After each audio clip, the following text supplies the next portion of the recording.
The ultimate this sari. Sari sari আদিকাল থেকে বাংলার নারীরা শাড়ি পরে থাকে।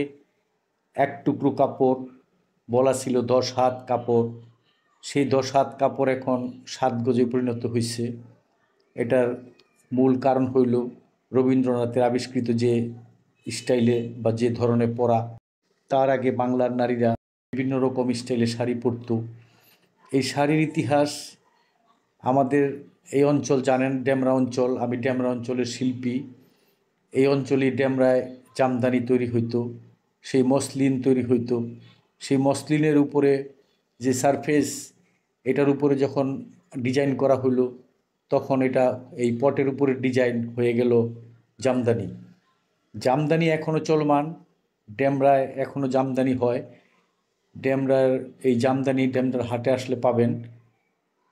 জামদানি তো ধরেন সুতায় সুতায় কাজ। আর এখন আমি যেহেতু শিল্পী হয়েছি, আমি আপনাদেরকে শাড়ি আইকা দেখাইলাম। এই শাড়িটা গোলাপ ফুল দিয়ে করা হইল। শাড়িটা আঁকা শেষ, এখন ট্রায়াল দেওয়া হচ্ছে শাড়িটাতে কোনো ভুল ত্রুটি আছে কিনা, বা শাড়িটাতে আসলে কোথায় কোথায় কাজ করতে হবে, কোথায় কোথায় কাজ করলে দৃষ্টিনন্দন হবে, সেই হিসাবেই শাড়িটাকে করতে হবে।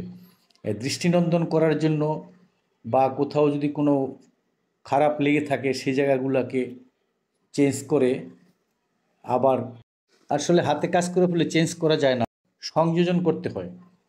তো সংযোজন কইরা আপনার সুন্দর করে ফেলা, আবার বেশি কাজ করতে হয় না। আপনার কোথায় কোথায় লাগে, আবার বেশি কাজ করতে গেলে রঙের কারণে হার্ড হয়ে যায়। যাতে হার্ড না হয়, মেয়েরা শাড়ি পরলে যেরকম সফট লাগে, নরম সরম, হাঁটতে গেলে ঠিক ওরকমই লাগতে হবে।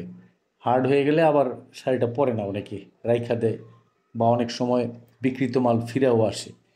তো যাই হোক, আমরা এই শাড়ির গবেষণা মাঝে মাঝে করে থাকি। আমি চূড়ান্ত আর্টের জায়গায় বিচরণ করেছি।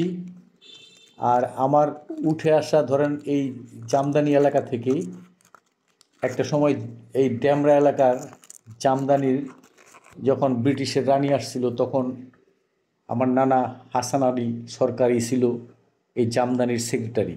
তার হাত থেকে যখন সেক্রেটারিশিপ চলে গেল, তখনই ব্রিটিশ পলিটিক্সের কারণে জামদানির একটু অধপতন হয়েছে। সুতা বিক্রি, সুতা বিক্রি এখানকার তাঁত শিল্প বন্ধ করে ওদের মেশিন এখানে চালানো, সব মিলে ঝামেলা হয়েছে তখন। তো আমরা এই জন্য মাঝে মাঝে শাড়ি এঁকে, ধরেন আমি চারুকলার চূড়ান্ত পর্যায়ের শিক্ষক ছিলাম 14 বছর, প্রিন্সিপাল ছিলাম 4 বছর নারায়ণগঞ্জ চারুকলা ইনস্টিটিউটে। সেইখানেও জামদানির কিছু চর্চা করাইছি, ডিজাইনগুলা। তো যেহেতু ধারাবাহিকভাবে আমার নানার শরীরে রক্ত বহমান, আমার শরীরে এখনও আমরা চেষ্টা করি শাড়ির কিছু কাজ কইরা শাড়িটাকে ইস্টাবলিশ করার জন্য। তো ইতিহাস, আমার একটা বই, শিল্প ও সমাজের প্রবন্ধাবলী, ওইটা পড়লে আপনারা দেখতে পাবেন। ওইখানে আমি জামদানির ইতিহাসটা তুলে ধরছি, সেখানে ইতিহাসটা পাবেন যে জামদানি নিয়ে লেখা। জামদানি তো শাড়ি, তো এগুলো নিয়ে অনেক কথাবার্তা আছে যেগুলো এইভাবে বলা যায় না। সেখান থেকে আপনারা পড়ে নেবেন। ধন্যবাদ সকলকে। দেখে আপনারা মন্তব্য করেন, মন্তব্য আশা করি সকলের কাছ থেকে।